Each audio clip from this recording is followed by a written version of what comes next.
Chapter 15. Number 34 and Number 27. Dante passed through all the stages of torture natural to prisoners in suspense. He was sustained at first by that pride of conscious innocence which is the sequence to hope. Then he began to doubt his own innocence, which justified in some measure the governor's belief in his mental alienation.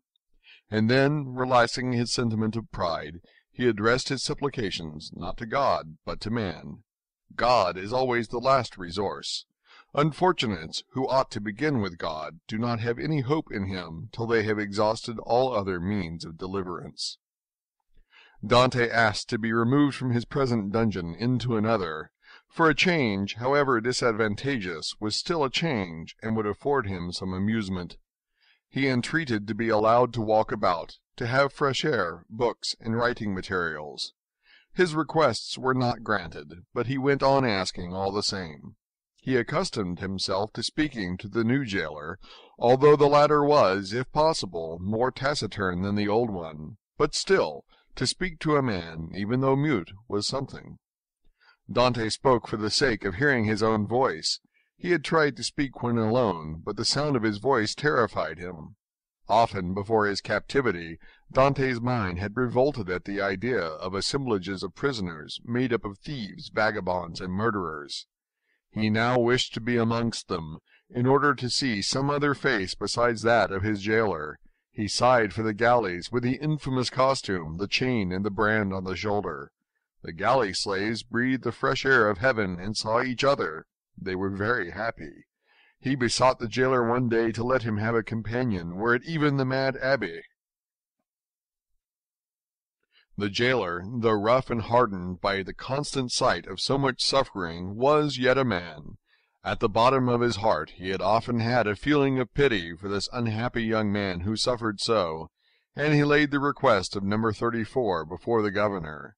But the latter sapiently imagined that Dante wished to conspire or attempt an escape, and refused his request. Dante had exhausted all human resources, and he then turned to God. All the pious ideas that had been so long forgotten returned. He recollected the prayers his mother had taught him, and discovered a new meaning in every word.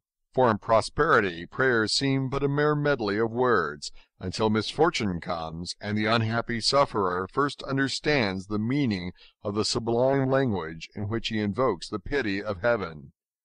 He prayed and prayed aloud, no longer terrified at the sound of his own voice, for he fell into a sort of ecstasy. He laid every action of his life before the Almighty, proposed tasks to accomplish, and at the end of every prayer introduced the entreaty oftener addressed to man than to God, "Forgive us our trespasses, as we forgive them that trespass against us." Yet, in spite of his earnest prayers, Dante remained a prisoner. Then gloom settled heavily upon him. Dante was a man of great simplicity of thought, and without education. He could not, therefore, in the solitude of his dungeon, traverse in mental vision the history of the ages, bring to life the nations that had perished, and rebuild the ancient cities, so vast and stupendous in the light of the imagination, and that pass before the eye, glowing with celestial colors in Martin's Babylonian pictures. He could not do this, he whose past life was so short, whose present so melancholy, and his future so doubtful. 19 years of light to reflect upon in eternal darkness. No distraction could come to his aid. His energetic spirit, that would have exulted in thus revisiting the past, was imprisoned like an eagle in a cage. He clung to one idea, that of his happiness destroyed without apparent cause by an unheard-of fatality. He considered and reconsidered this idea, devoured it, so to speak, as the implacable Ugolino devours the skull of Archbishop Roger in the Inferno of Dante. Rage supplanted religious fervor. Dante uttered blasphemies that made his jailer recoil with horror, dashed himself furiously against the walls of his prison, wreaked his anger upon everything, and chiefly upon himself, so that the least thing, a grain of sand, a straw, or a breath of air that annoyed him, led to paroxysms of fury. Then the letter that Villefort had showed to him recurred to his mind, and every line gleamed forth in fiery letters on the wall like the Mene Tekel Upharsin of Belshazzar. He told himself that it was the enmity of man, and not the vengeance of heaven, that had thus plunged him into the deepest misery. He consigned his unknown persecutors to the most horrible tortures he could imagine, and found them all insufficient, because after torture came death, and after death, if not repose, at least the boon of unconsciousness. By dint of constantly dwelling on the idea that tranquillity was death, and if punishment were the end in view, other tortures than death must be invented, he began to reflect on suicide. Unhappy he who, on the brink of misfortune, broods over ideas like these. Before him is a dead sea that stretches in azure calm before the eye. But he who unwarily ventures within its embrace finds himself struggling with a monster that would drag him down to perdition. Once thus ensnared, unless the protecting hand of God snatch him thence, all is over, and his struggles but tend to hasten his destruction. This state of mental anguish is, however, less terrible than the sufferings that precede or the punishment that possibly will follow. There is a sort of consolation at the contemplation of the yawning abyss, at the bottom of which lie darkness and obscurity. Edmund found some solace in these ideas. All his sorrows, all his sufferings, with their train of gloomy spectres, fled from his cell when the angel of death seemed about to enter. Dante reviewed his past life with composure, and, looking forward with terror to his future existence, chose that middle line that seemed to afford him a refuge. "Sometimes," said he, "in my voyages, when I was a man and commanded other men, I have seen the heavens overcast, the sea rage in foam, the storm arise, and like a monstrous bird, beating the two horizons with its wings. Then I felt that my vessel was a vain refuge, that trembled and shook before the tempest. Soon the fury of the waves and the sight of the sharp rocks announced the approach of death, and death then terrified me, and I used all my skill and intelligence as a man and a sailor to struggle against the wrath of God. But I did so because I was happy, because I had not courted death, because to be cast upon a bed of rocks and seaweed seemed terrible, because I was unwilling that I, a creature made for the service of God, should serve for food to the gulls and ravens. But now it is different. I have lost all that bound me to life. Death smiles and invites me to repose. I die after my own manner. I die exhausted and broken-spirited, as I fall asleep when I have paced 3,000 times round my cell." No sooner had this idea taken possession of him than he became more composed, arranged his couch to the best of his power, ate little and slept less, and found existence almost supportable, because he felt that he could throw it off at pleasure like a worn-out garment. Two methods of self-destruction were at his disposal. He could hang himself with his handkerchief to the window bars, or refuse food and die of starvation. But the first was repugnant to him. Dante has always entertained the greatest horror of pirates who are hung up to the yard-arm. He would not die by what seemed an infamous death. He resolved to adopt the second, and began that day to carry out his resolve. Nearly 4 years had passed away. At the end of the second he had ceased to mark the lapse of time. Dante said, "I wish to die," and had chosen the manner of his death, and fearful of changing his mind, he had taken an oath to die. "When my morning and evening meals are brought," thought he, "I will cast them out of the window, and they will think that I have eaten them." He kept his word. Twice a day he cast out, through the barred aperture, the provisions his jailer brought him, at first gaily, then with deliberation, and at last with regret. Nothing but the recollection of his oath gave him strength to proceed. Hunger made viands once repugnant, now acceptable. He held the plate in his hand for an hour at a time, and gazed thoughtfully at the morsel of bad meat, of tainted fish, of black and mouldy bread. It was the last yearning for life, contending with the resolution of despair. Then his dungeon seemed less sombre, his prospects less desperate. He was still young. He was only 4 or 5 and 20. He had nearly 50 years to live. What unforeseen events might not open his prison door and restore him to liberty? Then he raised to his lips the repast that, like a voluntary Tantalus, he refused himself. But he thought of his oath, and he would not break it. He persisted until, at last, he had not sufficient strength to rise and cast his supper out of the loophole. The next morning he could not see or hear. The jailer feared he was dangerously ill. Edmund hoped he was dying. Thus the day passed away. Edmund felt a sort of stupor creeping over him, which brought with it a feeling almost of content. The gnawing pain at his stomach had ceased. His thirst had abated. When he closed his eyes, he saw myriads of lights dancing before them like the will-o'-the-wisps that play about the marshes. It was the twilight of that mysterious country called death.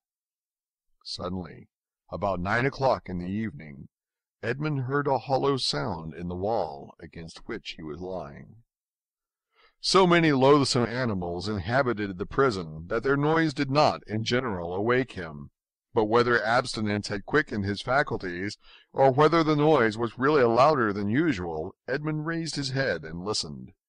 It was a continual scratching, as if made by a huge claw, a powerful tooth, or some iron instrument attacking the stones. Although weakened, the young man's brain instantly responded to the idea that haunts all prisoners, liberty. It seemed to him that heaven had at length taken pity on him, and had sent this noise to warn him on the very brink of the abyss. Perhaps one of those beloved ones he had so often thought of was thinking of him, and striving to diminish the distance that separated them. No, no, doubtless he was deceived, and it was but one of those dreams that forerun death. Edmund still heard the sound. It lasted nearly 3 hours. He then heard a noise of something falling, and all was silent.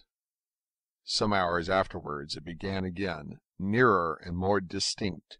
Edmund was intensely interested. Suddenly the jailer entered. For a week since he had resolved to die, and during the 4 days that he had been carrying out his purpose, Edmund had not spoken to the attendant, had not answered him when he inquired what was the matter with him, and turned his face to the wall when he looked too curiously at him. But now the jailer might hear the noise and put an end to it, and so destroy a ray of something like hope that soothed his last moments. The jailer brought him his breakfast. Dante raised himself up and began to talk about everything, about the bad quality of the food, about the coldness of his dungeon, grumbling and complaining in order to have an excuse for speaking louder, and wearying the patience of his jailer, who out of kindness of heart had brought broth and white bread for his prisoner. Fortunately, he fancied that Dante was delirious, and placing the food on the rickety table he withdrew. Edmund listened, and the sound became more and more distinct. "There can be no doubt about it," thought he. "It is some prisoner who is striving to obtain his freedom. Oh, if I were only there to help him!" Suddenly another idea took possession of his mind, so used to misfortune that it was scarcely capable of hope. The idea that the noise was made by workmen the governor had ordered to repair the neighboring dungeon. It was easy to ascertain this, but how could he risk the question? It was easy to call his jailer's attention to the noise, and watch his countenance as he listened. But might he not by this means destroy hopes far more important than the short-lived satisfaction of his own curiosity? Unfortunately, Edmund's brain was still so feeble that he could not bend his thoughts to anything in particular. He saw but one means of restoring lucidity and clearness to his judgment. He turned his eyes towards the soup which the jailer had brought, rose, staggered towards it, raised the vessel to his lips, and drank off the contents with a feeling of indescribable pleasure. He had often heard that shipwrecked persons had died through having eagerly devoured too much food. Edmund replaced on the table the bread he was about to devour, and returned to his couch. He did not wish to die. He soon felt that his ideas became again collected. He could think, and strengthen his thoughts by reasoning. Then he said to himself, I must put this to the test, but without compromising anybody. If it is a workman, I need but knock against the wall, and he will cease to work, in order to find out who is knocking and why he does so. But as his occupation is sanctioned by the governor, he will soon resume it. If, on the contrary, it is a prisoner, the noise I make will alarm him. He will cease, and not begin again until he thinks every one is asleep." Edmund rose again, but this time his legs did not tremble, and his sight was clear. He went to a corner of his dungeon, detached a stone, and with it knocked against the wall where the sound came. He struck thrice. At the first blow the sound ceased, as if by magic.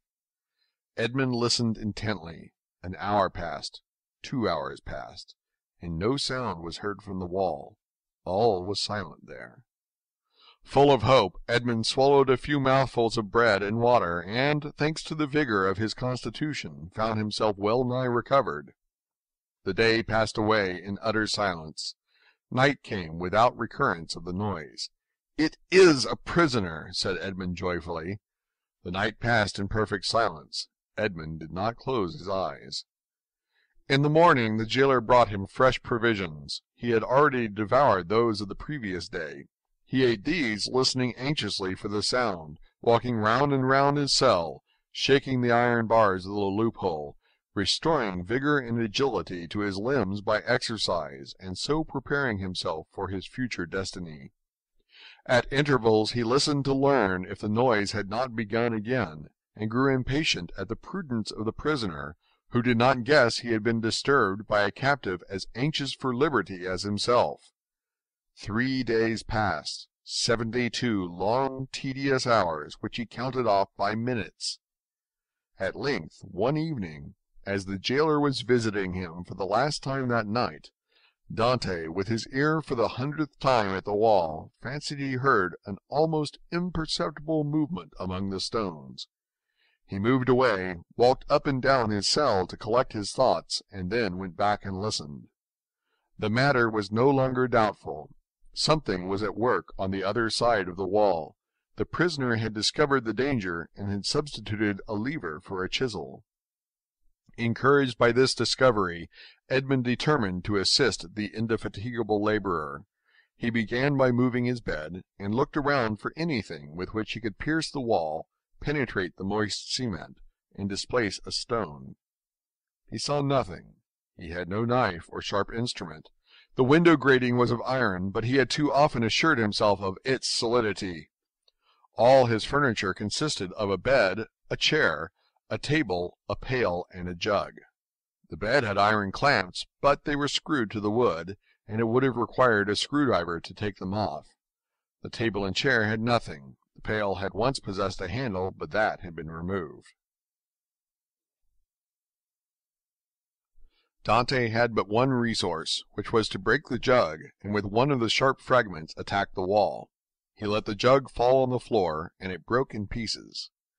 Dante concealed 2 or 3 of the sharpest fragments in his bed, leaving the rest on the floor. The breaking of his jug was too natural an accident to excite suspicion. Edmund had all the night to work in, but in the darkness he could not do much, and he soon felt that he was working against something very hard. He pushed back his bed and waited for day. All night he heard the subterranean workmen, who continued to mine his way. Day came. The jailer entered. Dante told him that the jug had fallen from his hands while he was drinking, and the jailer went grumblingly to fetch another, without giving himself the trouble to remove the fragments of the broken one. He returned speedily, advised the prisoner to be more careful, and departed. Dante heard joyfully the key grate in the lock. He listened until the sound of steps died away, and then, hastily displacing his bed, saw by the faint light that penetrated into his cell that he had labored uselessly the previous evening in attacking the stone instead of removing the plaster that surrounded it. The damp had rendered it friable, and Dante was able to break it off, in small morsels, it is true, but at the end of half an hour he had scraped off a handful. A mathematician might have calculated that in 2 years, supposing that the rock was not encountered, a passage 20 feet long and 2 feet broad might be formed. The prisoner reproached himself with not having thus employed the hours he had passed in vain hopes, prayer, and despondency. During the 6 years that he had been imprisoned, what might he not have accomplished? In 3 days he had succeeded, with the utmost precaution, in removing the cement and exposing the stonework. The wall was built of rough stones, among which, to give strength to the structure, blocks of hewn stone were at intervals embedded. It was one of these he had uncovered, and which he must remove from its socket. Dante strove to do this with his nails, but they were too weak. The fragments of the jug broke, and after an hour of useless toil he paused. Was he to be thus stopped at the beginning, and was he to wait inactive until his fellow workman had completed his task? Suddenly an idea occurred to him. He smiled, and the perspiration dried on his forehead. The jailer always brought Dante's soup in an iron saucepan. This saucepan contained soup for both prisoners, for Dante had noticed that it was either quite full or half empty, according as the turnkey gave it to him or to his companion first. The handle of the saucepan was of iron. Dante would have given 10 years of his life in exchange for it. The jailer was accustomed to pour the contents of the saucepan into Dante's plate, and Dante, after eating his soup with a wooden spoon, washed the plate, which thus served for every day. Now, when evening came, Dante put his plate on the ground near the door. The jailer, as he entered, stepped on it and broke it. This time he could not blame Dante. He was wrong to leave it there, but the jailer was wrong not to have looked before him. The jailer, therefore, only grumbled. Then he looked about for something to pour the soup into. Dante's entire dinner service consisted of one plate. There was no alternative. "Leave the saucepan," said Dante. "You can take it away when you bring me my breakfast." This advice was to the jailer's taste, as it spared him the necessity of making another trip. He left the saucepan. Dante was beside himself with joy. He rapidly devoured his food, and after waiting an hour, lest the jailer should change his mind and return, he removed his bed, took the handle of the saucepan, inserted the point between the hewn stone and rough stones of the wall, and employed it as a lever. A slight oscillation showed Dante that all went well. At the end of an hour the stone was extricated from the wall, leaving a cavity 1.5 feet in diameter. Dante carefully collected the plaster, carried it into the corner of his cell, and covered it with earth. Then, wishing to make the best use of his time while he had the means of labor, he continued to work without ceasing. At the dawn of day he replaced the stone, pushed his bed against the wall, and lay down. The breakfast consisted of a piece of bread. The jailer entered and placed the bread on the table. "Well, don't you intend to bring me another plate?" said Dante. "No," replied the turnkey. "You destroy everything. First you break your jug, then you make me break your plate. If all the prisoners followed your example, the government would be ruined. I shall leave you the saucepan, and pour your soup into that. So for the future, I hope you will not be so destructive." Dante raised his eyes to heaven and clasped his hands beneath the coverlet. He felt more gratitude for the possession of this piece of iron than he had ever felt for anything. He had noticed, however, that the prisoner on the other side had ceased to labor. No matter, this was a greater reason for proceeding. If his neighbor would not come to him, he would go to his neighbor. All day he toiled on untiringly, and by the evening he had succeeded in extracting 10 handfuls of plaster and fragments of stone. When the hour for his jailer's visit arrived, Dante straightened the handle of the saucepan as well as he could, and placed it in its accustomed place. The turnkey poured his ration of soup into it, together with the fish, for thrice a week the prisoners were deprived of meat. This would have been a method of reckoning time, had not Dante long ceased to do so. Having poured out the soup, the turnkey retired. Dante wished to ascertain whether his neighbor had really ceased to work. He listened. All was silent, as it had been for the last 3 days. Dante sighed. It was evident that his neighbor distrusted him. However, he toiled on all the night without being discouraged, but after 2 or 3 hours he encountered an obstacle. The iron made no impression, but met with a smooth surface. Dante touched it, and found that it was a beam. This beam crossed, or rather blocked up, the hole Dante has made. It was necessary, therefore, to dig above or under it. The unhappy young man had not thought of this. "Oh, my God, murmured he, "I have so earnestly prayed to you that I hoped my prayers had been heard.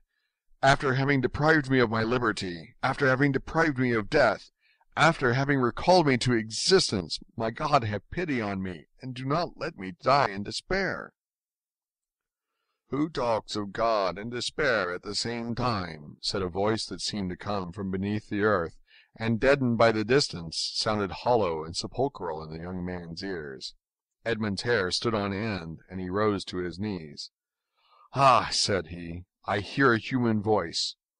Edmund had not heard anyone speak save his jailer for 4 or 5 years, and a jailer is no man to a prisoner. He is a living door, a barrier of flesh and blood, adding strength to restraints of oak and iron. "In the name of heaven," cried Dante, "speak again, though the sound of your voice terrifies me. Who are you?" "Who are you?" said the voice. "An unhappy prisoner," replied Dante, who made no hesitation in answering. "Of what country?" "A Frenchman." "Your name?" "Edmund Dante." "Your profession?" "A sailor." "How long have you been here?" "Since the 28th of February, 1815. "Your crime?" "I am innocent." "But of what are you accused?" "Of having conspired to aid the Emperor's return." "What? For the Emperor's return? The Emperor is no longer on the throne, then?" "He abdicated at Fontainebleau in 1814, and was sent to the island of Elba. But how long have you been here, that you are ignorant of all this?" "Since 1811. Dante shuddered. This man had been 4 years longer than himself in prison. "Do not dig any more," said the voice. "Only tell me, how high up is your excavation?" "On a level with the floor." "How is it concealed?" "Behind my bed." "Has your bed been moved since you have been a prisoner?" "No." "What does your chamber open on?" "A corridor." "And the corridor?" "On a court." "Alas!" murmured the voice. "Oh, what is the matter?" cried Dante. "I have made a mistake, owing to an error in my plans. I took the wrong angle, and have come out 15 feet from where I intended. I took the wall you are mining for the outer wall of the fortress." "But then you would be close to the sea." "That is what I hoped." "And supposing you had succeeded?" "I should have thrown myself into the sea, gained one of the islands near here, the Isle de Dame or the Isle de Tiburon, and then I should have been safe." "Could you have swum so far?" "Heaven would have given me strength, but now all is lost." "All?" "Yes. Stop up your excavation carefully. Do not work any more, and wait until you hear from me." "Tell me at least who you are." I am number 27. "You mistrust me, then," said Dante. Edmund fancied he heard a bitter laugh resounding from the depths. "Oh, I am a Christian!" cried Dante, guessing instinctively that this man meant to abandon him. "I swear to you by him who died for us that naught shall induce me to breathe one syllable to my jailers. But I conjure you, do not abandon me. If you do, I swear to you, for I have got to the end of my strength, that I will dash my brains out against the wall, and you will have my death to reproach yourself with." "How old are you? Your voice is that of a young man." "I do not know my age, for I have not counted the years I have been here. All I do know is that I was just 19 when I was arrested, the 28th of February, 1815. "Not quite 26, murmured the voice. "At that age he cannot be a traitor." "Oh, no, no!" cried Dante. "I swear to you again, rather than betray you, I would allow myself to be hacked in pieces." "You have done well to speak to me, and ask for my assistance, for I was about to form another plan and leave you. But your age reassures me. I will not forget you. Wait." "How long?" "I must calculate our chances. I will give you the signal." "But you will not leave me. You will come to me, or you will let me come to you. We will escape, and if we cannot escape, we will talk. You of those whom you love, and I of those whom I love. You must love somebody." "No, I am alone in the world." "Then you will love me. If you are young, I will be your comrade. If you are old, I will be your son. I have a father who is 70 if he yet lives. I only love him and a young girl called Mercedes. My father has not yet forgotten me, I am sure, but God alone knows if she loves me still. I shall love you as I loved my father." "It is well," returned the voice. "Tomorrow." These few words were uttered with an accent that left no doubt of his sincerity. Dante rose, dispersed the fragments with the same precaution as before, and pushed his bed back against the wall. He then gave himself up to his happiness. He would no longer be alone.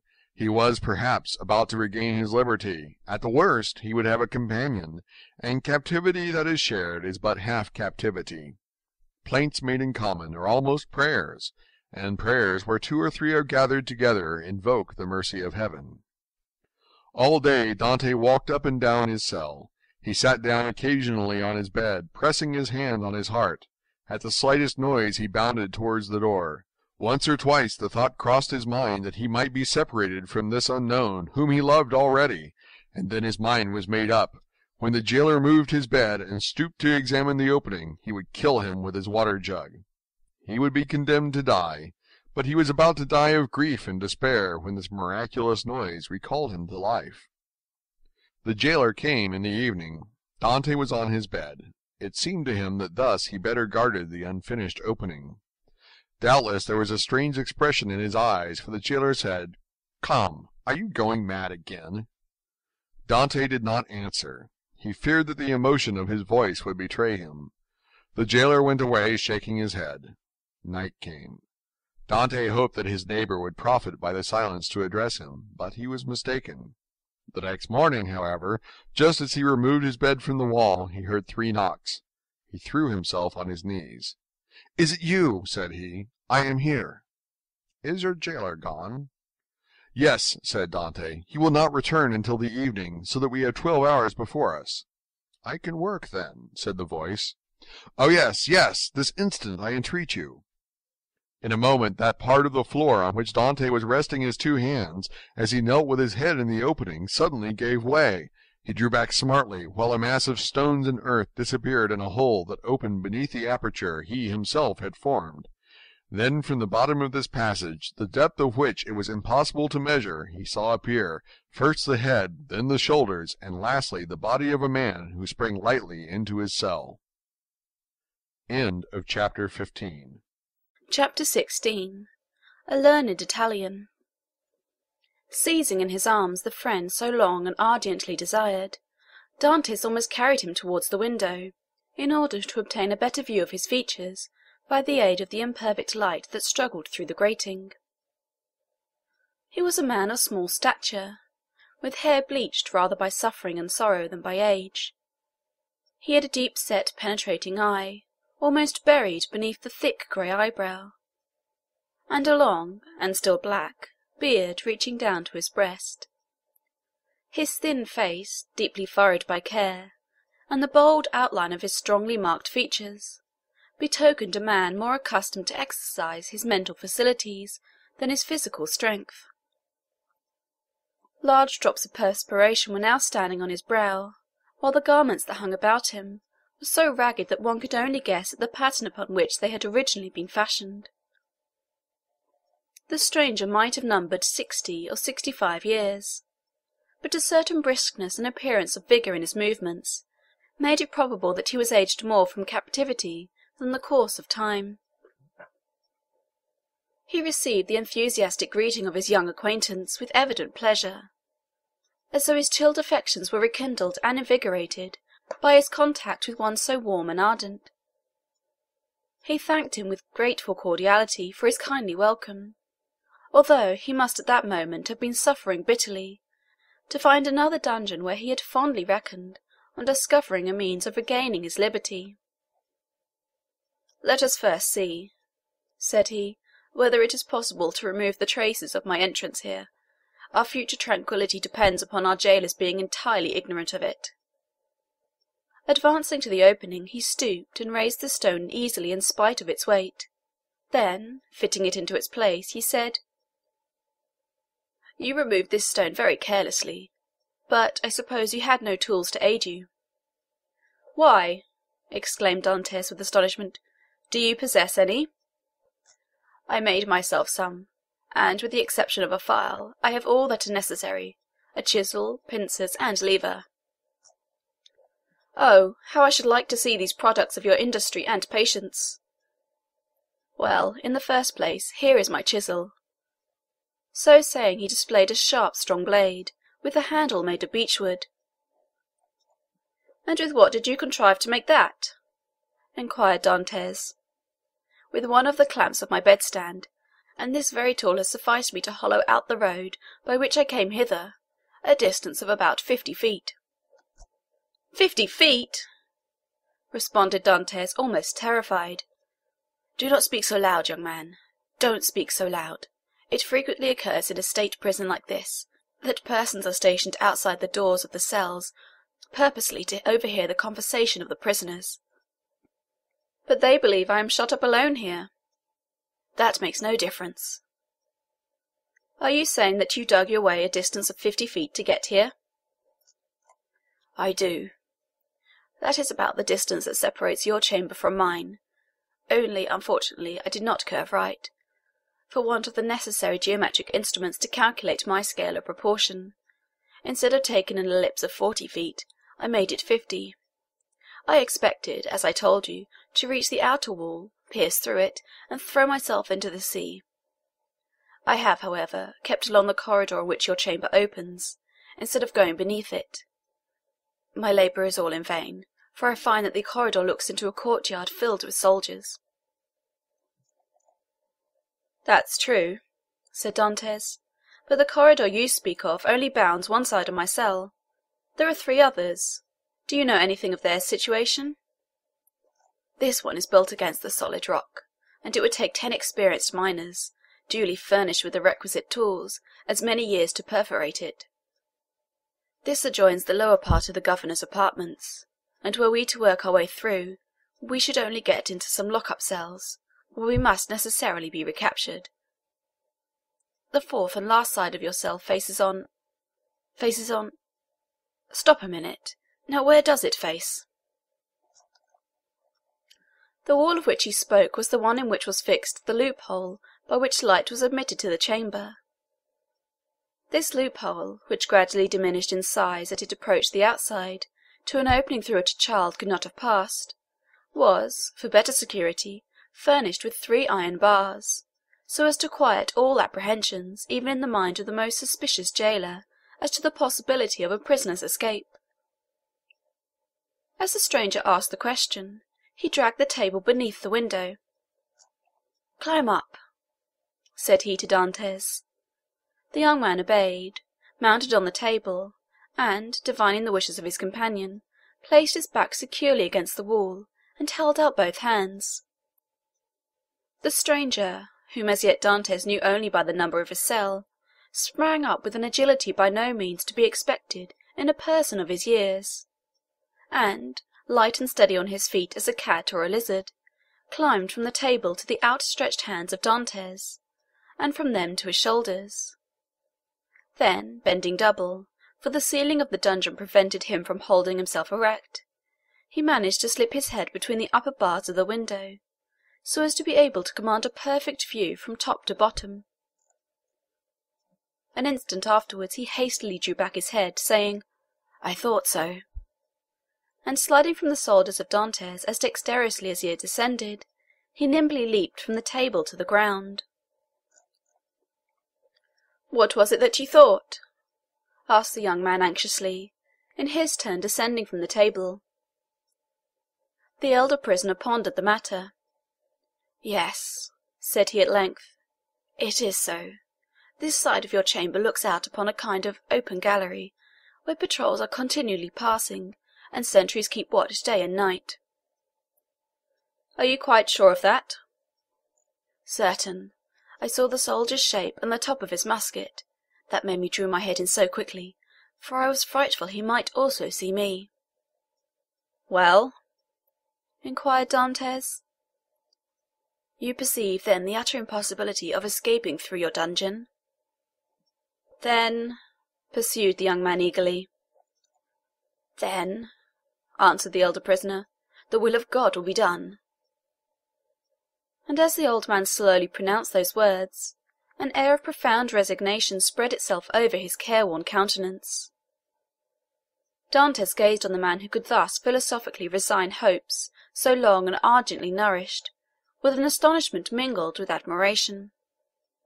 "Tell me, I entreat of you, who and what you are," said he at length. "Never have I met with so remarkable a person as yourself."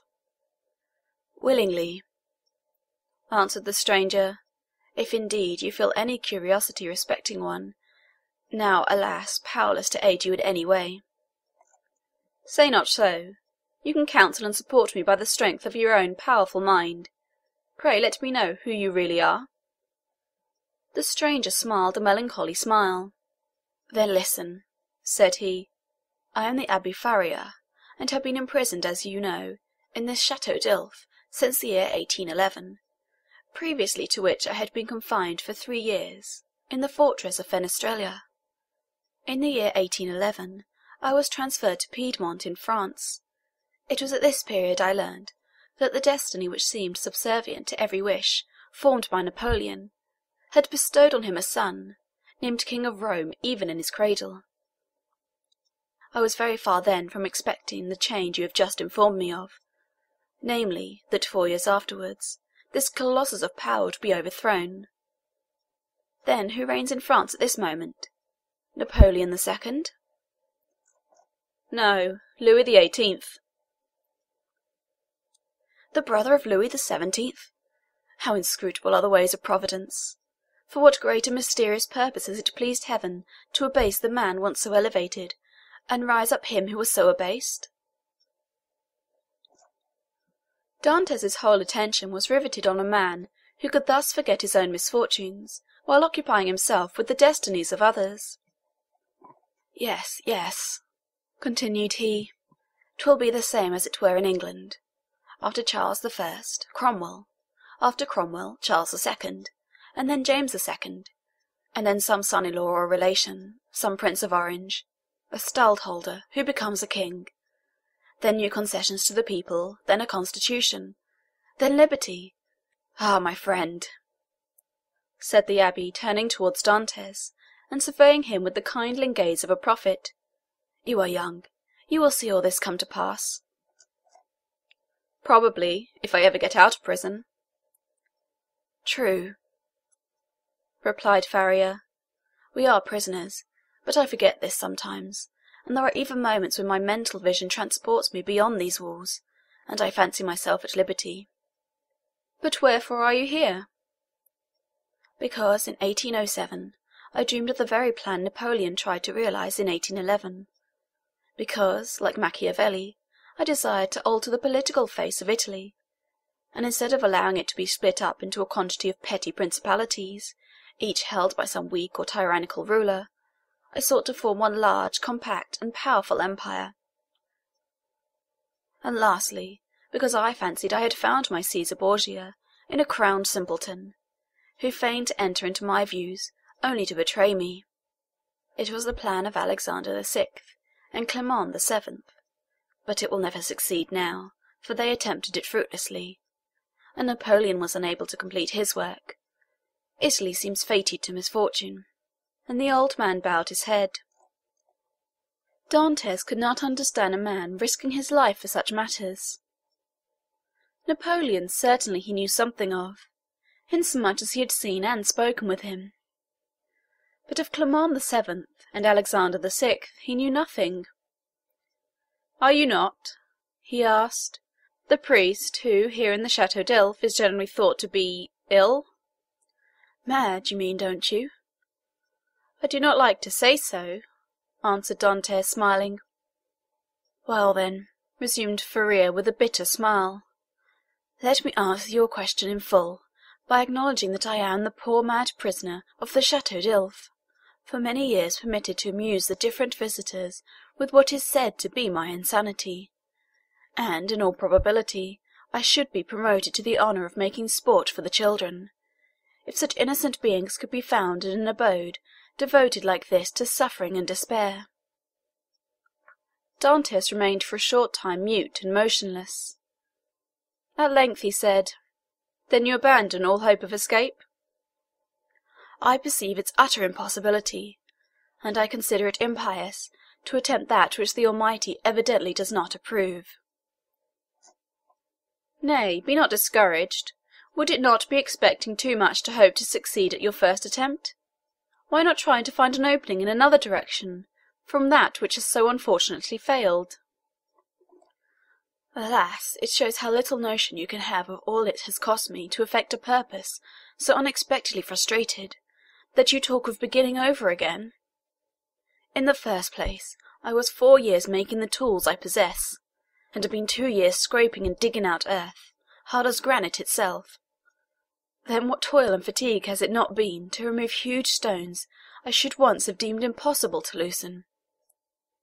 Whole days have I passed in these titanic efforts, considering my labour well repaid, if, by night time, I had contrived to carry away a square inch of this hard-bound cement, changed by ages into a substance unyielding as the stones themselves. Then, to conceal the mass of earth and rubbish I dug up, I was compelled to break through a staircase, and throw the fruits of my labour into the hollow part of it. But this well is now so completely choked up, that I scarcely think it would be possible to add another handful of dust without leading to discovery. Consider also that I fully believed I had accomplished the end and aim of my undertaking, for which I had so exactly husbanded my strength as to make it just hold out to the termination of my enterprise. And now, at the moment when I reckoned upon success, my hopes are forever dashed from me. No, I repeat again, that nothing shall induce me to renew attempts evidently at variance with the Almighty's pleasure." Dantès held down his head, that the other might not see how joy at the thought of having a companion outweighed the sympathy he felt for the failure of the Abbé's plans. The Abbé sank upon Edmund's bed, while Edmund himself remained standing. Escape had never once occurred to him. There are indeed some things which appear so impossible that the mind does not dwell on them for an instant. To undermine the ground for 50 feet, to devote 3 years to a labour which, if successful, would conduct you to a precipice overhanging the sea, to plunge into the waves from the height of 50, 60, perhaps 100 feet, at the risk of being dashed to pieces against the rocks, should you have been fortunate enough to have escaped the fire of the sentinels. And even, supposing all these perils past, then to have to swim for your life at a distance of at least 3 miles ere you could reach the shore, were difficulties so startling and formidable that Dantès had never even dreamed of such a scheme, resigning himself rather to death. But the sight of an old man clinging to life with so desperate a courage gave a fresh turn to his ideas, and inspired him with new courage. Another, older and less strong than he, had attempted what he had not had sufficient resolution to undertake, and had failed only because of an error in calculation. This same person, with almost incredible patience and perseverance, had contrived to provide himself with tools requisite for so unparalleled an attempt. Another had done all this. Why, then, was it impossible to Dantès? Farrier had dug his way through 50 feet. Dantès would dig 100. Farrier, at the age of 50, had devoted 3 years to the task. He, who was but half as old, would sacrifice 6. Farrier, a priest and savant, had not shrunk from the idea of risking his life by trying to swim a distance of 3 miles to one of the islands, Domer, Retoniou, or Limar. Should a hardy sailor, an experienced diver, like himself, shrink from a similar task? Should he, who had so often for mere amusement's sake plunged to the bottom of the sea to fetch up the bright coral branch, hesitate to entertain the same project? He could do it in an hour, and how many times had he, for pure pastime, continued in the water for more than twice as long? At once Dantès resolved to follow the brave example of his energetic companion, and to remember that what has once been done may be done again. After continuing some time in profound meditation, the young man suddenly exclaimed, "I have found what you were in search of." Farrier started. "Have you indeed?" cried he, raising his head with quick anxiety. "Pray let me know what it is you have discovered." "The corridor through which you have bored your way from the cell you occupy here extends in the same direction as the outer gallery, does it not?" "It does." "And is not above 15 feet from it?" "About that." "Well, then, I will tell you what we must do. We must pierce through the corridor by forming a side opening about the middle, as if it were the top part of a cross. This time you will lay your plans more accurately. We shall get out into the gallery you have described, kill the sentinels who guards it, and make our escape. All we require to ensure success is courage, and that you possess, and strength, which I am not deficient in. As for patience, you have abundantly proved yours. You shall now see me prove mine." "One instant, my dear friend," replied the Abbé. "It is clear you do not understand the nature of the courage with which I am endowed, and what use I intend making of my strength. As for patience, I consider that I have abundantly exercised that in beginning every morning the task of the night before, and every night renewing the task of the day. But then, young man, and I pray of you to give me your full attention, then I thought I could not be doing anything displeasing to the Almighty in trying to set an innocent being at liberty, one who had committed no offence and merited no condemnation." "And have your notions changed?" asked Dantès with much surprise. "Do you think yourself more guilty in making the attempt, since you have encountered me?" "No, neither do I wish to incur guilt. Hitherto I have fancied myself merely waging war against circumstances, not men.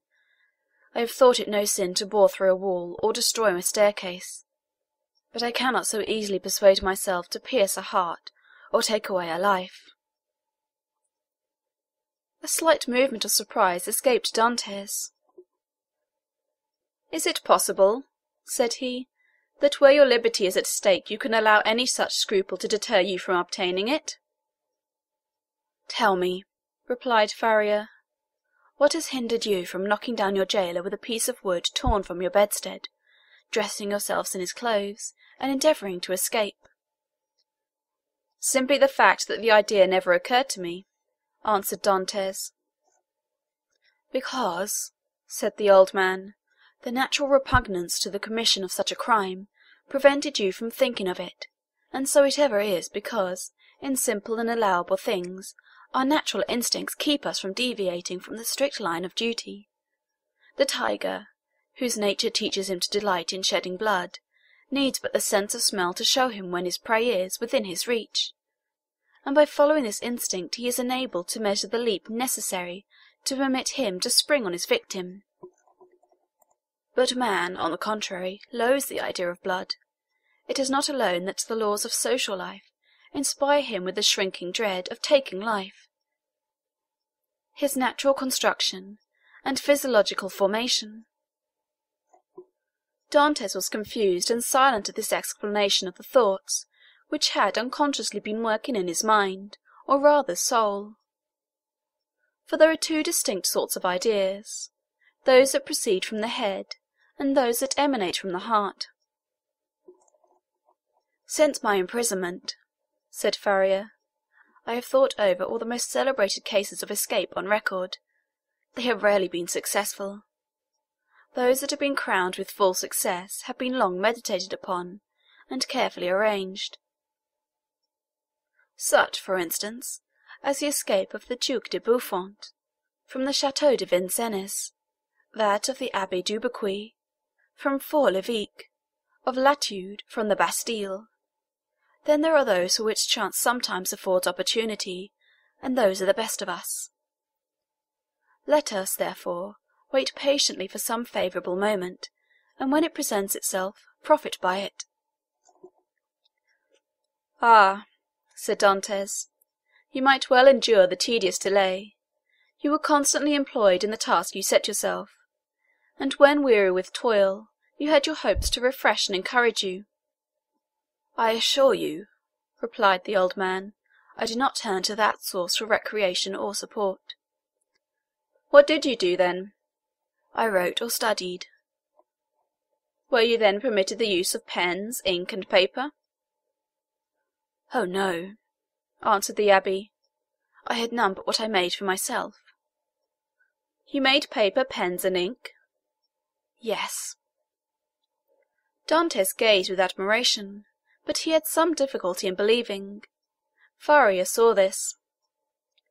When you pay me a visit in my cell, my young friend, said he, I will show you an entire work, the fruits of the thoughts and reflections of my whole life, many of them meditated over in the shades of the Colosseum at Rome, at the foot of St. Mark's column at Venice, and on the borders of the Arno at Florence, little imagining at the time that they would be arranged in order within the walls of the Château d'Ilf. The work I speak of is called A Treatise on the Possibility of a General Monarchy in Italy, and will make one large quarto volume. And on what have you written all this? On 2 of my shirts. I invented a preparation that makes lines as smooth and easy to write on as parchment. You are, then, a chemist? Somewhat. I know Lavoisier, and was the intimate friend of Cabanis. But for such works you must have needed books. Had you any? I had nearly 5,000 in my library at Rome, but after reading them over many years, I found out that with 150 well-chosen books, a man possesses, if not a complete summary of all human knowledge, at least all that a man need really know.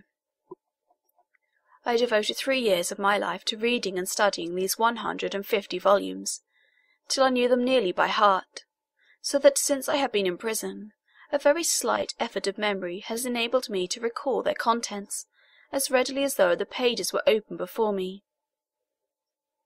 I could recite you the whole of Thucydides, Xenophon, Plutarch, Titus Livius, Tacitus, Strada, John Anders, Dante, Montaigne, Shakespeare, Spinoza, Machiavelli, and Bossuet.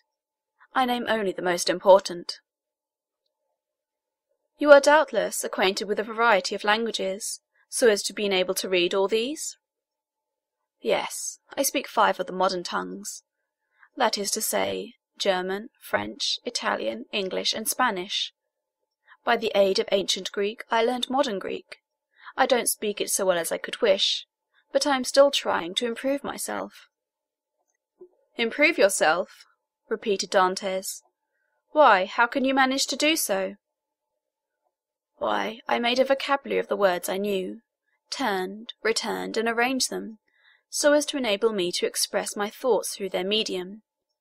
I know nearly 1,000 words, which is all that is absolutely necessary, although I believe there are nearly 100,000 in the dictionaries.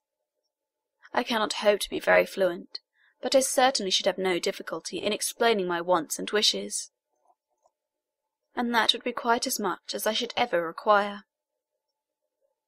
Stronger grew the wonder of Dantès, who almost fancied he had to do with one gifted with supernatural powers.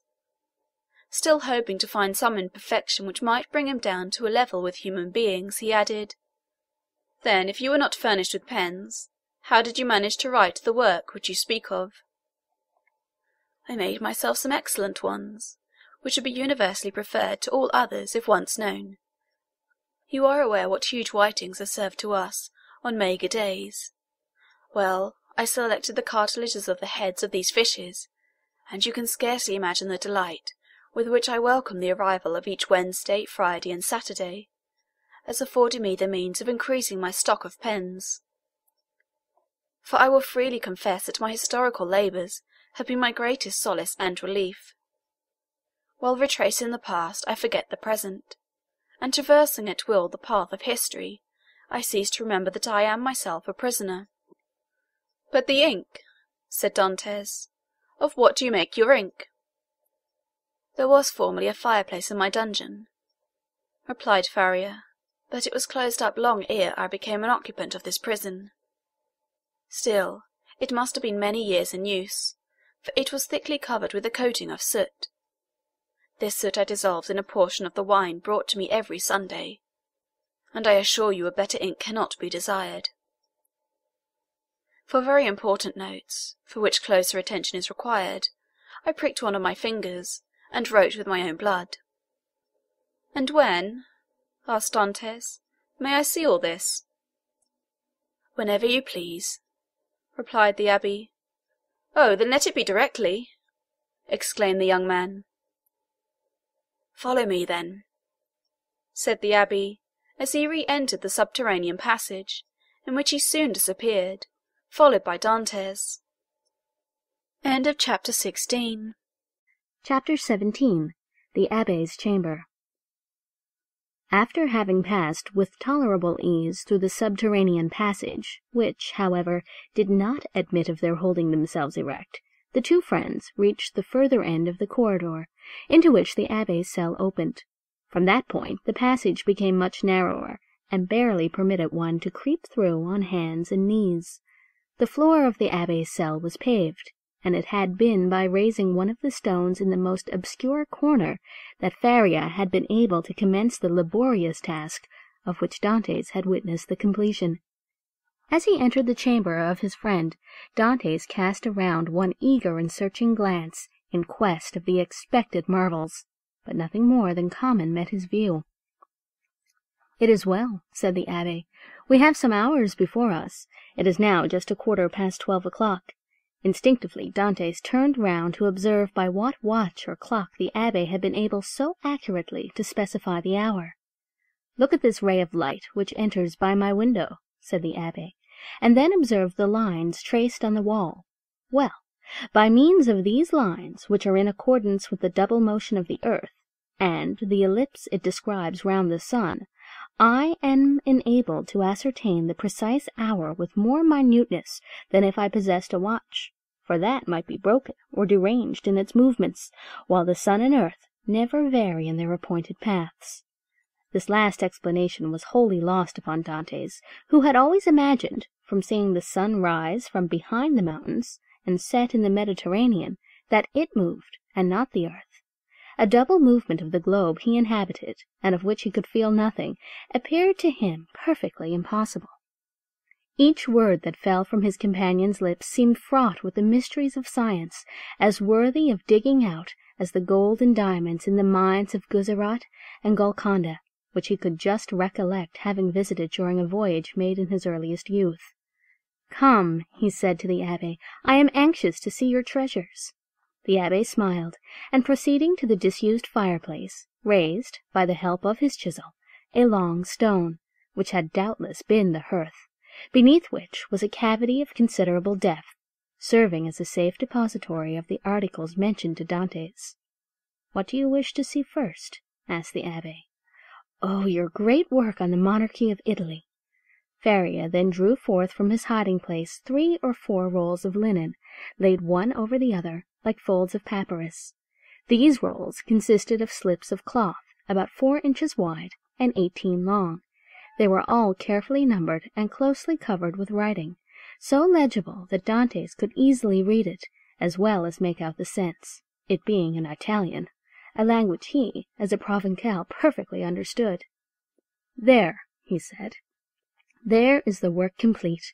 I wrote the word finis at the end of the 68th strip about a week ago. I have torn up 2 of my shirts, and as many handkerchiefs as I was master of, to complete the precious pages.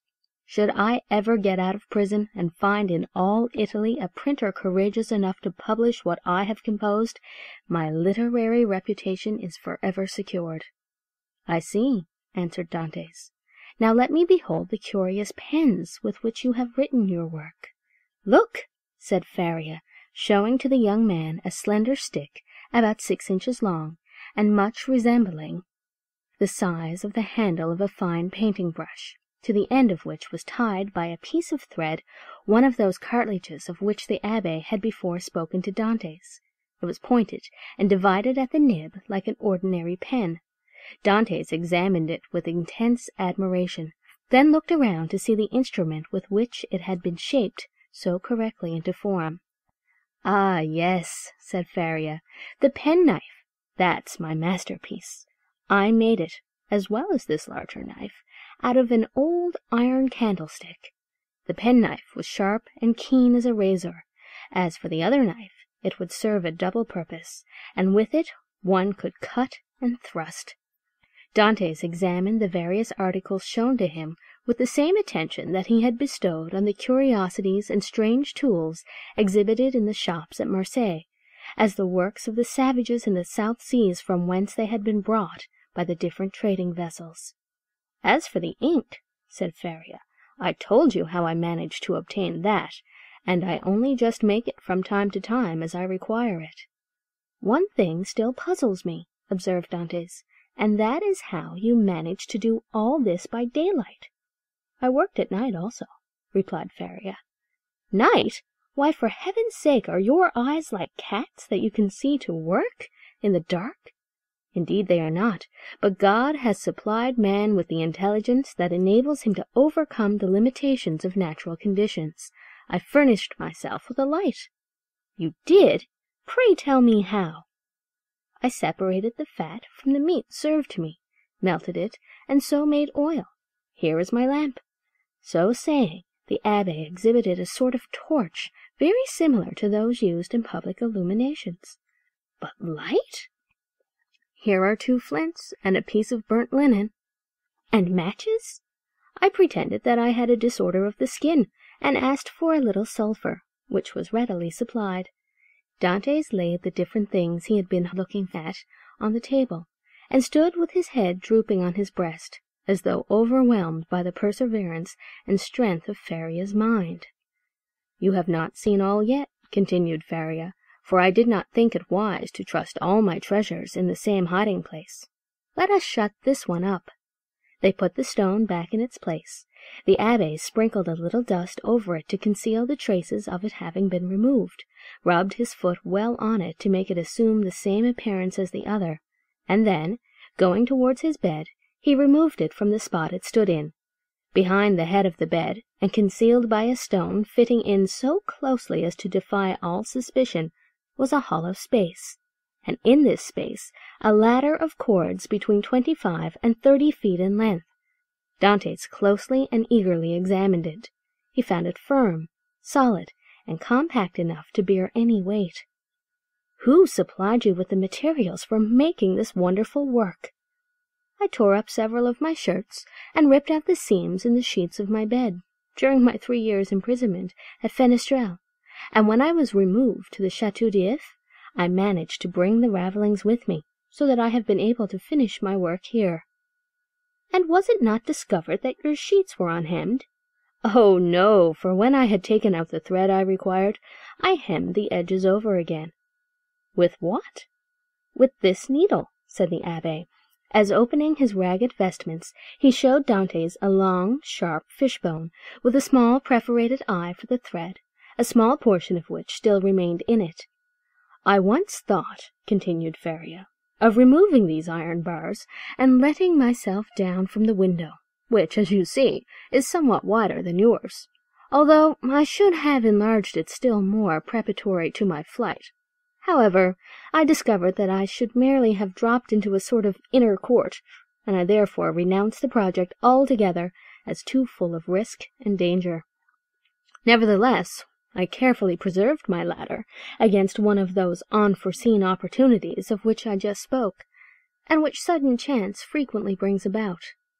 While affecting to be deeply engaged in examining the ladder, the mind of Dantes was, in fact, busily occupied by the idea that a person so intelligent, ingenious, and clear-sighted as the Abbé might probably be able to solve the dark mystery of his own misfortunes, where he himself could see nothing.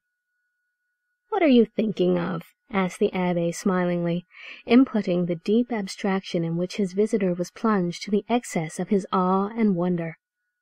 "I was reflecting, in the first place," replied Dantes, "upon the enormous degree of intelligence and ability you must have employed to reach the high perfection to which you have attained.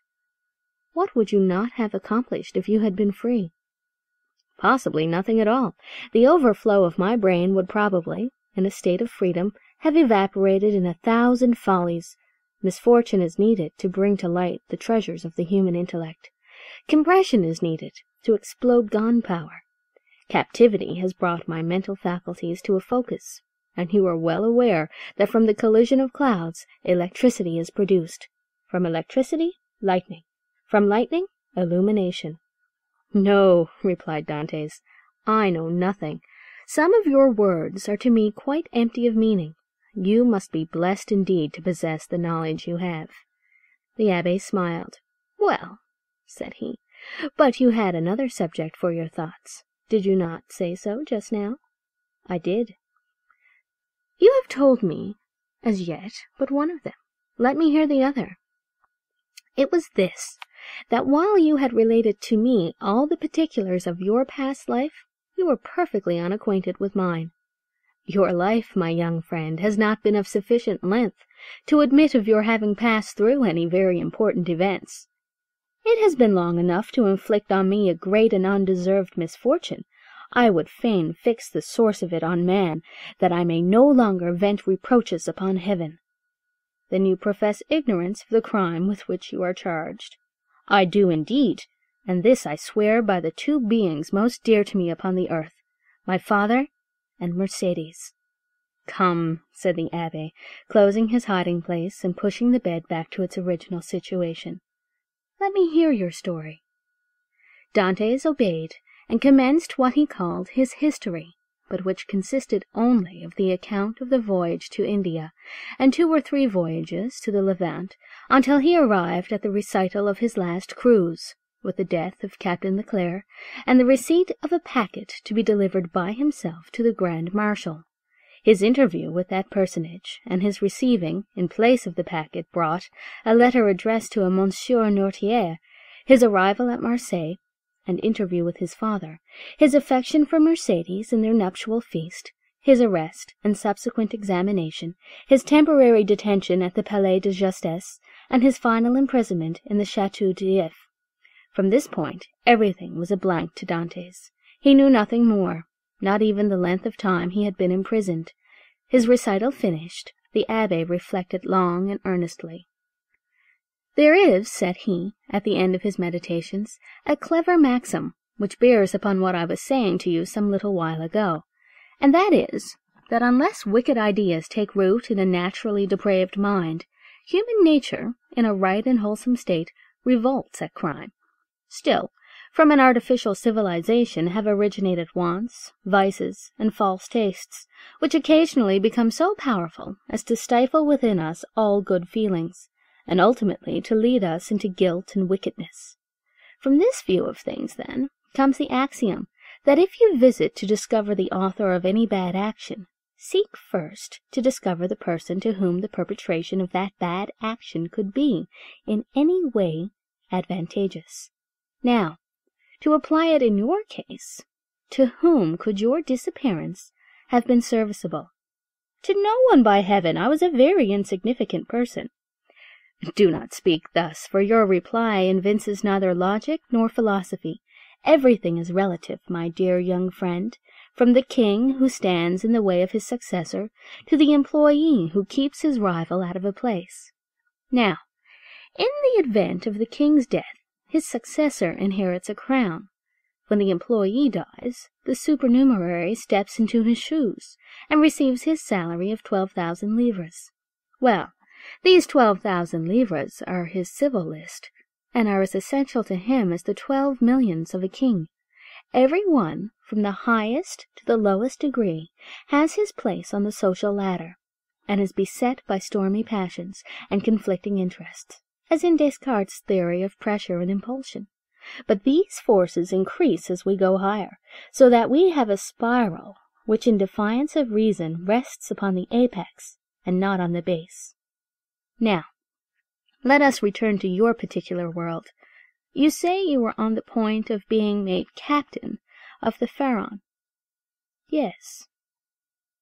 And about to become the husband of a young and lovely girl. Yes. Now, could anyone have had any interest in preventing the accomplishment of these 2 things?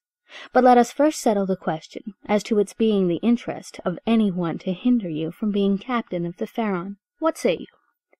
I cannot believe such was the case. I was generally liked on board, and had the sailors possessed the right of selecting a captain themselves, I feel convinced their choice would have fallen on me. There was only one person among the crew who had any feeling of ill will towards me. I had quarrelled with him some time previously, and had even challenged him to fight me, but he refused. Now we are getting on.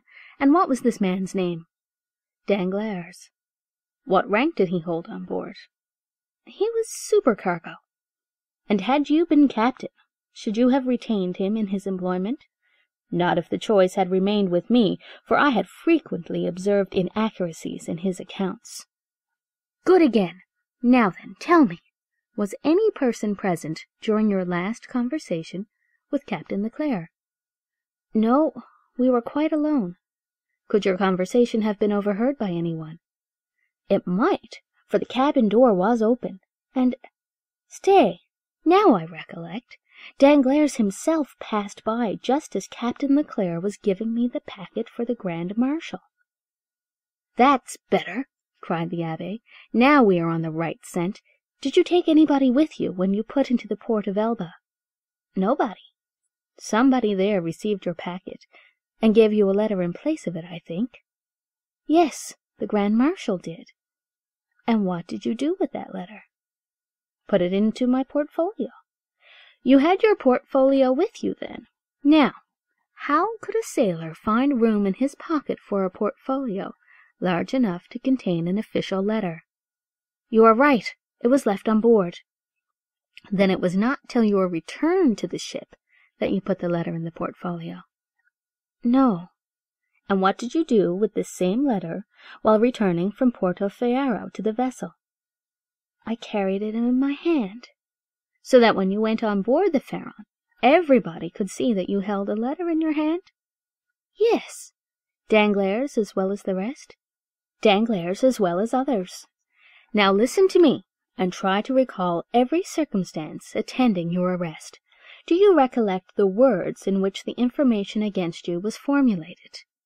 Oh, yes, I read it over 3 times, and the words sank deeply into my memory. Repeat it to me. Dantes paused a moment, then said, This is it, word for word. The king's attorney is informed by a friend to the throne and religion that one Edmond Dantes, mate on board the Pharaon, this day arrived from Smyrna, after having touched at Naples and Porto Ferrero, has been entrusted by Murat with a packet for the usurper, again by the usurper with a letter for the Bonapartist club in Paris. This proof of his guilt may be procured by his immediate arrest, as the letter will be found either about his person, at his father's residence, or in his cabin on board the Pharaon. The Abbé shrugged his shoulders. The thing is clear as day, said he, and you must have had a very confiding nature, as well as a good heart, not to have suspected the origin of the whole affair. Do you really think so? Ah, that would indeed be infamous. How did Danglars usually write? Oh, in a handsome running hand. And how was the anonymous letter written? Backhanded. Again the Abbé smiled. Disguised? It was very boldly written, if disguised.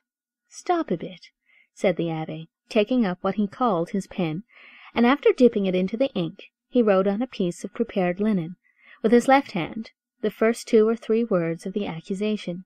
Dantes drew back and gazed on the Abbé with a sensation almost amounting to terror. "How very astonishing!" cried he at length. "Why, your writing exactly resembles that of the accusation." "Simply because that accusation had been written with the left hand, and I have noticed that—" "What?" "That while the writing of different persons done with the right hand varies, that performed with the left hand is invariably uniform.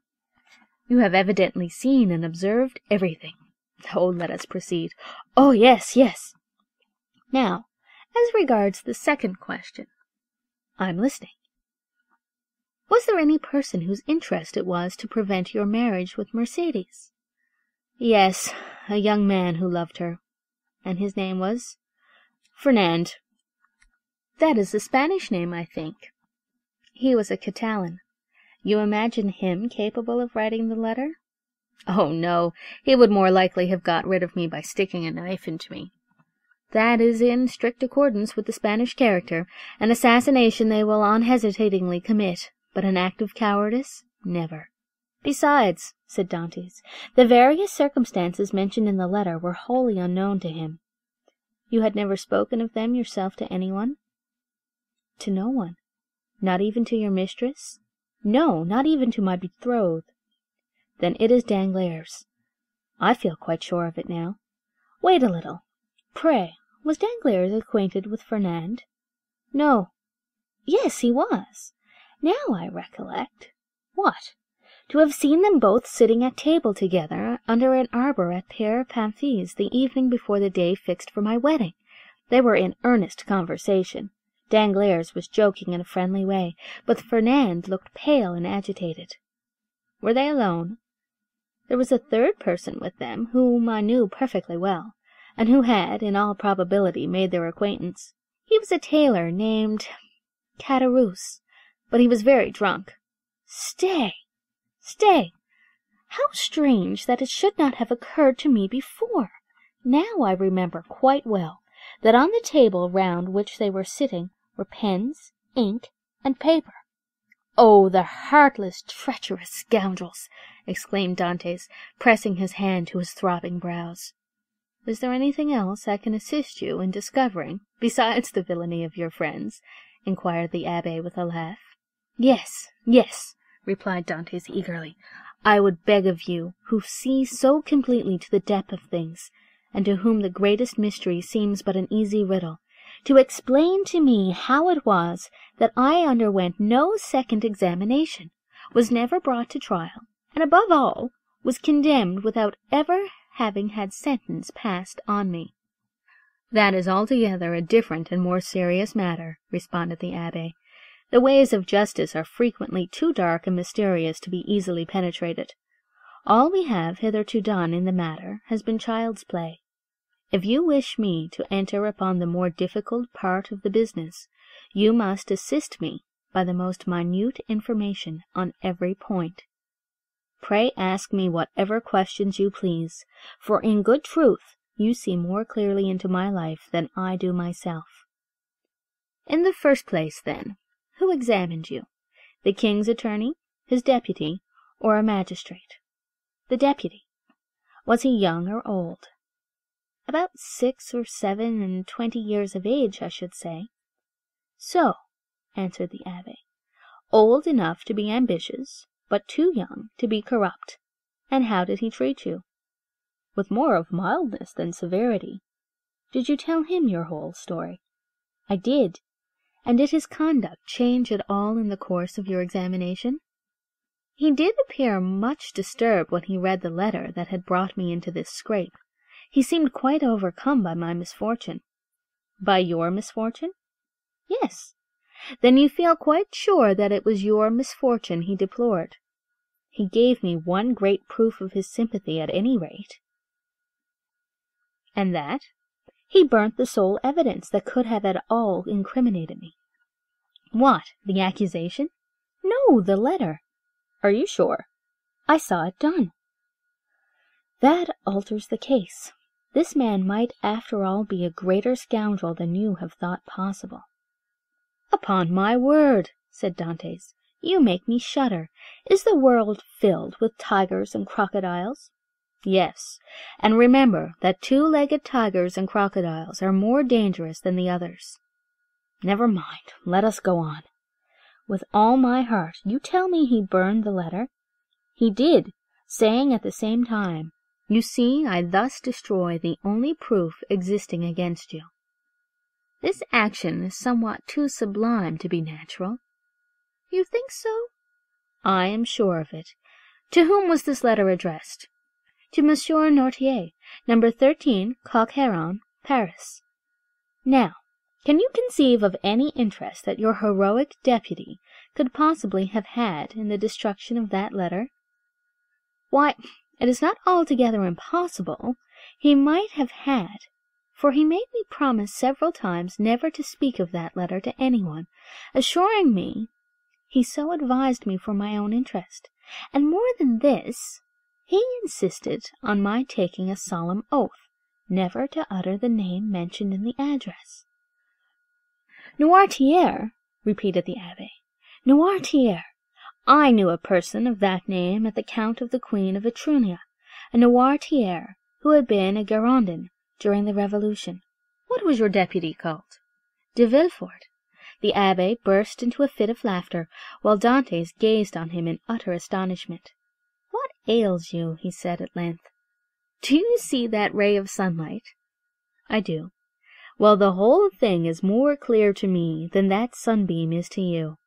Poor fellow, you poor young man, and you tell me this magistrate expressed great sympathy and commiseration for you?" "He did." "And the worthy man destroyed your compromising letter?" "Yes." "Why, you poor, short-sighted simpleton, can you not guess who this Noirtier was, whose very name he was so careful to keep concealed? Noirtier was his father. Had a thunderbolt fallen at the feet of Dantès, or hell opened its yawning gulf before him, he could not have been more completely transfixed with horror than he was at the sound of these unexpected words. Starting up, he clasped his hands around his head as though to prevent his very brain from bursting, and exclaimed, "His father! His father?" "Yes, his father," replied the Abbé. "His right name was Noirtier de Villefort." At this instant a bright light shot through the mind of Dantès, and cleared up all that had been dark and obscure before. The change that had come over Villefort during the examination, the destruction of the letter, the exacted promise, the almost supplicating tones of the magistrate, who seemed rather to implore mercy than to pronounce punishment, all returned with a stunning force to his memory. He cried out, and staggered against the wall like a drunken man. Then he hurried to the opening that led from the Abbé's cell to his own, and said, "I must be alone to think over all this." When he regained his dungeon, he threw himself on his bed, where the turnkey found him in the evening visit, sitting with fixed gaze and contracted features, dumb and motionless as a statue. During these hours of profound meditation, which to him had seemed only minutes, he had formed a fearful resolution, and bound himself to its fulfilment by a solemn oath. Dantès was at length roused from his reverie by the voice of Ferreri, who, having also been visited by his jailer, had come to invite his fellow-sufferer to share his supper. The reputation of being out of his mind, though harmlessly, and even amusingly so, had procured for the Abbé unusual privileges.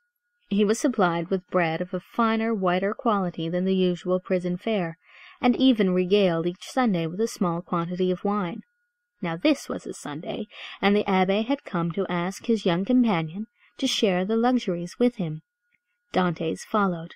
His features were no longer contracted, and now wore their usual expression, but there was that in his whole appearance that bespoke one who had come to a fixed and desperate resolve. Ferreri bent on him his penetrating eye. "I regret now," said he, "having helped you in your late inquiries, or having given you the information I did." "Why so?" inquired Dantès. "Because it has instilled a new passion in your heart, that of vengeance." Dantès smiled. "Let us talk of something else," said he. Again the Abbé looked at him, then mournfully shook his head, but in accordance with Dantès' request, he began to speak of other matters. The elder prisoner was one of those persons whose conversation, like that of all who have experienced many trials, contained many useful and important hints, as well as sound information. But it was never egotistical, for the unfortunate man never alluded to his own sorrows. Dantès listened with admiring attention to all he said. Some of his remarks corresponded with what he already knew, or applied to the sort of knowledge his nautical life had enabled him to acquire. A part of the good Abbé's words, however, were wholly incomprehensible to him, but, like the aurora which guides the navigator in northern latitudes, opened new vistas to the inquiring mind of the listener, and gave fantastic glimpses of new horizons, enabling him justly to estimate the delight an intellectual mind would have in following one so richly gifted as Ferreri along the heights of truth, where he was so much at home. "You must teach me a small part of what you know," said Dantes, "if only to prevent your growing weary of me. I can well believe that so learned a person as yourself would prefer absolute solitude to being tormented with the company of one as ignorant and uninformed as myself. If you will only agree to my request, I promise you never to mention another word about escaping." The Abbé smiled. "Alas, my boy," said he, "human knowledge is confined within very narrow limits, and when I have taught you mathematics, physics, history, and the 3 or 4 modern languages with which I am acquainted, you will know as much as I do myself. Now, it will scarcely require 2 years for me to communicate to you the stock of learning I possess." "2 years!" exclaimed Dantes. "Do you really believe I can acquire all these things in so short a time?" "Not their application, certainly, but their principles you may. To learn is not to know. There are the learners and the learned. Memory makes the one, philosophy the other." "But cannot one learn philosophy?" "Philosophy cannot be taught. It is the application of the sciences to truth. It is like the golden cloud in which the Messiah went up to heaven." "Well, then," said Dantes, "what shall you teach me first? I am in a hurry to begin. I want to learn." "Everything," said the Abbé, and that very evening the prisoner sketched a plan of education, to be entered upon the following day. Dantes possessed a prodigious memory, combined with an astonishing quickness and readiness of conception. The mathematical turn of his mind rendered him apt at all kinds of calculation, while his naturally poetical feelings threw a light and pleasing veil over the dry reality of arithmetical computation, or the rigid severity of geometry. He already knew Italian, and had also picked up a little of the romantic dialect during voyages to the East, and by the aid of these 2 languages he easily comprehended the construction of all the others, so that at the end of 6 months he began to speak Spanish, English, and German. In strict accordance with the promise made to the Abbé, Dantes spoke no more of escape. Perhaps the delight his studies afforded him left no room for such thoughts. Perhaps the recollection that he had pledged his word, on which his sense of honor was keen, kept him from referring in any way to the possibilities of flight. Days, even months, passed by unheeded in one rapid and instructive course. At the end of a year, Dantes was a new man. Dantes observed, however, that Feria, in spite of the relief his society afforded, daily grew sadder. One thought seemed incessantly to harass and distract his mind. Sometimes he would fall into long reveries, sigh heavily and involuntarily, then suddenly rise, and with folded arms began pacing the confined space of his dungeon. One day he stopped all at once and exclaimed, "Oh, if there were no sentinel!" "There shall not be one a minute longer than you please," said Dantes, who had followed the workings of his thoughts as accurately as though his brain were enclosed in crystal, so clear as to display its minutest operation. "I have already told you," answered the Abbé, "that I loathe the idea of shedding blood. And yet the murder, if you choose to call it so, would be simply a measure of self-preservation. No matter, I could never agree to it." "Still, you have thought of it." "Incessantly, alas!" cried the Abbé. "And you have discovered a means of regaining our freedom, have you not?" asked Dantes eagerly. "I have. If it were only possible to place a deaf and blind sentinel in the gallery beyond us." "He shall be both blind and deaf," replied the young man, with an air of determination that made his companion shudder. "No, no," cried the Abbé. "Impossible." Dantes endeavored to renew the subject. The Abbé shook his head in token of disapproval, and refused to make any further response. 3 months passed away. "Are you strong?" the Abbé asked one day of Dantes. The young man, in reply, took up the chisel, bent it into the form of a horseshoe, and then as readily straightened it. "And will you engage not to do any harm to the sentry, except as a last resort?" I promise on my honour." "Then," said the Abbé, "we may hope to put our design into execution." "And how long shall we be in accomplishing the necessary work?" "At least a year." "And shall we begin at once?" "At once." "We have lost a year to no purpose," cried Dantès. "Do you consider the last 12 months to have been wasted?" asked the Abbé. "Forgive me," cried Edmund, blushing deeply. "Tut, tut," answered the Abbé. "Man is but man after all, and you are about the best specimen of the genus I have ever known. Come, let me show you my plan." The Abbé then showed Dantès the sketch he had made for their escape. It consisted of a plan of his own cell and that of Dantès, with the passage which united them. In this passage he proposed to drive a level, as they do in mines. This level would bring the 2 prisoners immediately beneath the gallery, where the sentry kept watch. Once there, a large excavation would be made, and one of the flagstones with which the gallery was paved be so completely loosened that at the desired moment it would give way beneath the feet of the soldier, who, stunned by his fall, would be immediately bound and gagged by Dantès before he had power to offer any resistance. The prisoners were then to make their way through one of the gallery windows, and to let themselves down from the outer walls by means of the Abbé's ladder of cords. Dantès' eyes sparkled with joy, and he rubbed his hands with delight at the idea of a plan so simple, yet apparently so certain to succeed. That very day the miners began their labours, with a vigour and alacrity proportionate to their long rest from fatigue and their hopes of ultimate success. Nothing interrupted the progress of the work, except the necessity that each was under of returning to his cell in anticipation of the turnkey's visit. They had learned to distinguish the almost imperceptible sound of his footsteps as he descended towards their dungeons, and happily never failed of being prepared for his coming. The fresh earth excavated during their present work, and which would have entirely blocked up the old passage, was thrown, by degrees and with the utmost precaution, out of the window, in either Faria's or Dantès' cell, the rubbish being first pulverized so finely that the night wind carried it far away without permitting the smallest trace to remain. More than a year had been consumed in this undertaking, the only tools for which had been a chisel, a knife, and a wooden lever.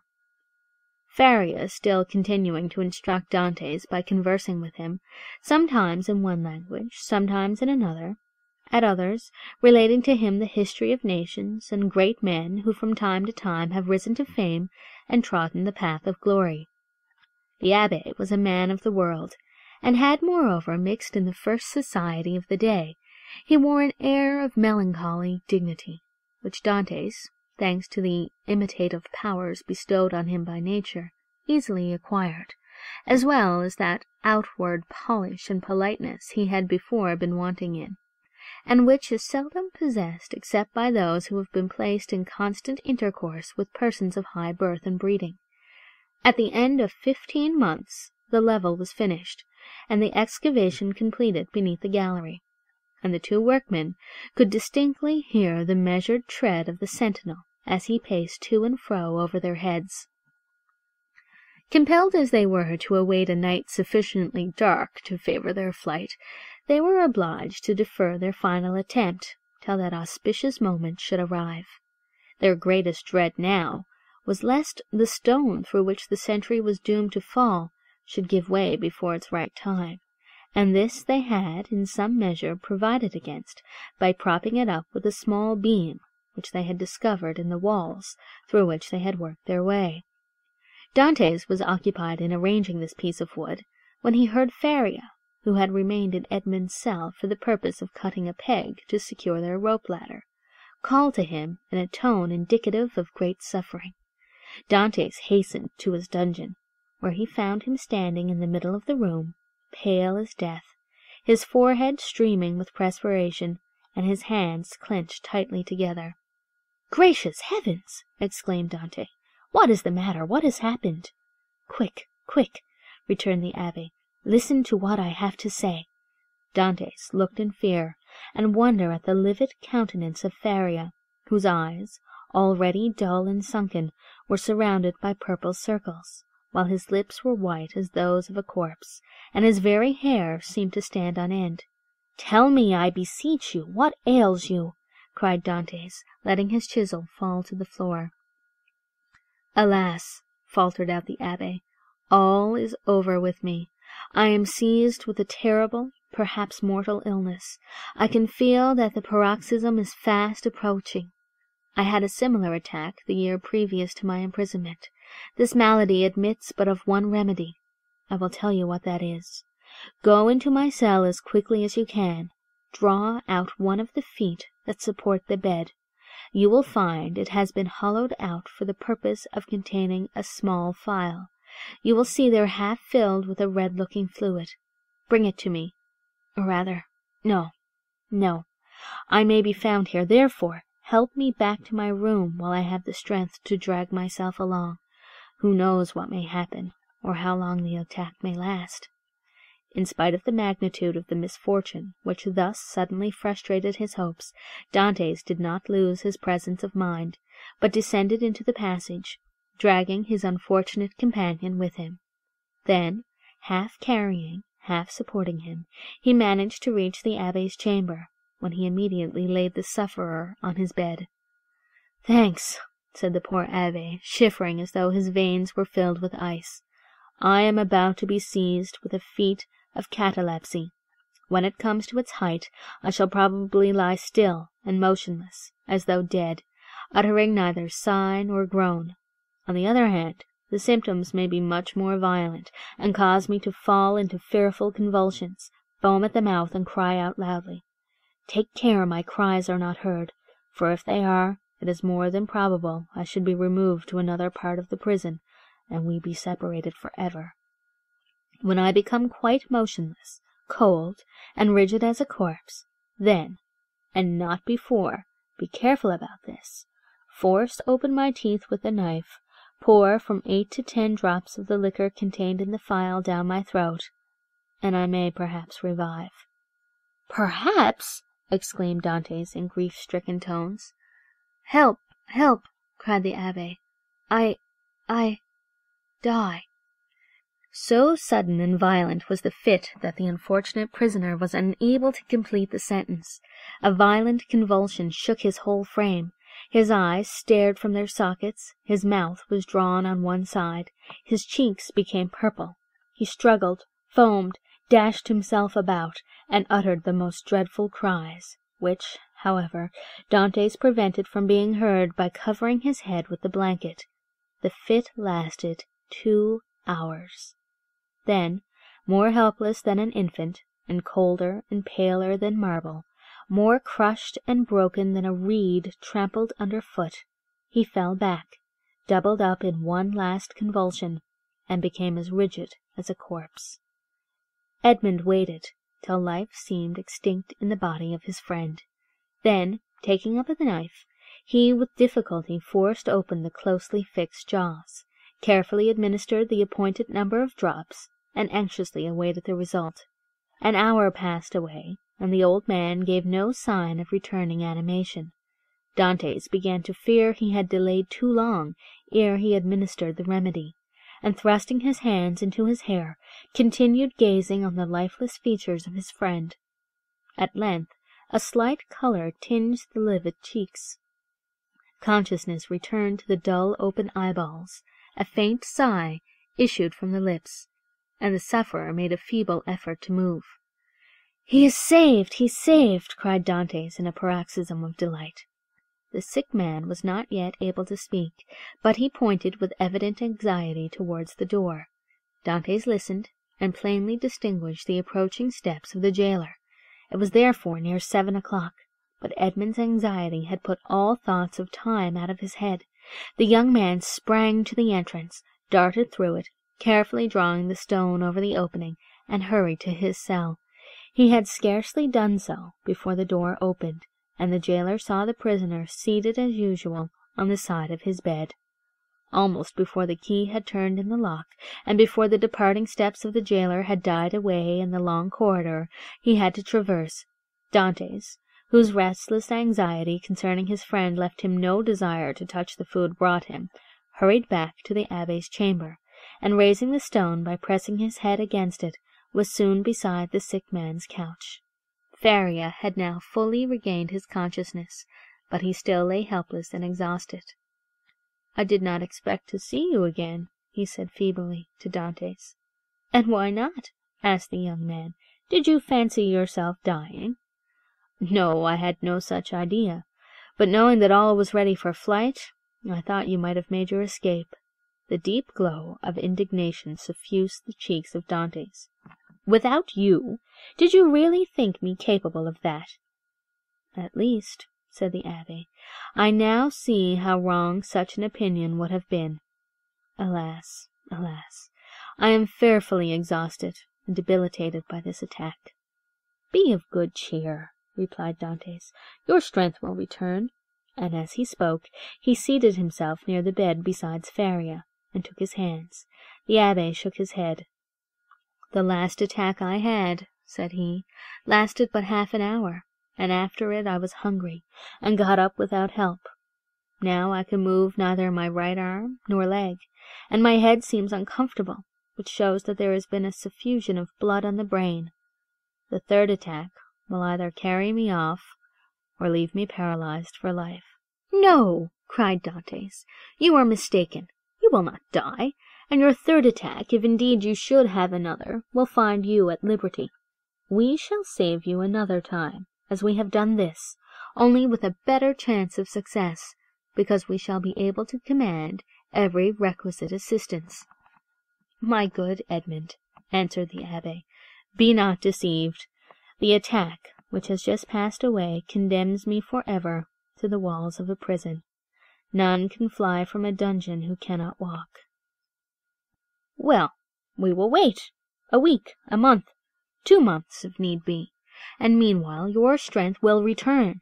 Everything is in readiness for our flight, and we can select any time we choose. As soon as you feel able to swim, we will go." "I shall never swim again," replied Ferreri. "This arm is paralyzed, not for a time, but for ever. Lift it, and judge if I am mistaken." The young man raised the arm, which fell back by its own weight, perfectly inanimate and helpless. A sigh escaped him. "You are convinced now, Edmund, are you not?" asked the Abbé.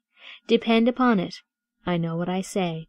Since the first attack I experienced of this malady, I have continually reflected on it. Indeed, I expected it, for it is a family inheritance. Both my father and grandfather died of it in a third attack. The physician who prepared for me the remedy I have twice successfully taken was no other than the celebrated Cabanis, and he predicted a similar end for me." "The physician may be mistaken," exclaimed Dantes. "And as for your poor arm, what difference will that make? I can take you on my shoulders, and swim for both of us." "My son," said the Abbé, "you, who are a sailor and a swimmer, must know as well as I do that a man so loaded would sink before he had done 50 strokes. Cease, then, to allow yourself to be duped by vain hopes that even your own excellent heart refuses to believe in. Here I shall remain till the hour of my deliverance arrives, and that, in all human probability, will be the hour of my death. As for you, who are young and active, delay not on my account, but fly. Go. I give you back your promise." "It is well," said Dantes. "Then I shall also remain." Then, rising and extending his hand with an air of solemnity over the old man's head, he slowly added, "By the blood of Christ, I swear never to leave you while you live." Ferreri gazed fondly on his noble-minded, single-hearted, high-principled young friend, and read in his countenance ample confirmation of the sincerity of his devotion and the loyalty of his purpose. "Thanks," murmured the invalid, extending one hand. "I accept. You may one of these days reap the reward of your disinterested devotion, but as I cannot, and you will not, quit this place, it becomes necessary to fill up the excavation beneath the soldiers' gallery. He might, by chance, hear the hollow sound of his footsteps, and call the attention of his officer to the circumstance. That would bring about a discovery which would inevitably lead to our being separated. Go, then, and set about this work, in which unhappily I can offer you no assistance. Keep at it all night if necessary, and do not return here tomorrow, till after the jailer has visited me. I shall have something of the greatest importance to communicate to you." Dantes took the hand of the Abbé in his, and affectionately pressed it. Faria smiled encouragingly on him, and the young man retired to his task, in the spirit of obedience and respect which he had sworn to show towards his aged friend. End of chapter 17.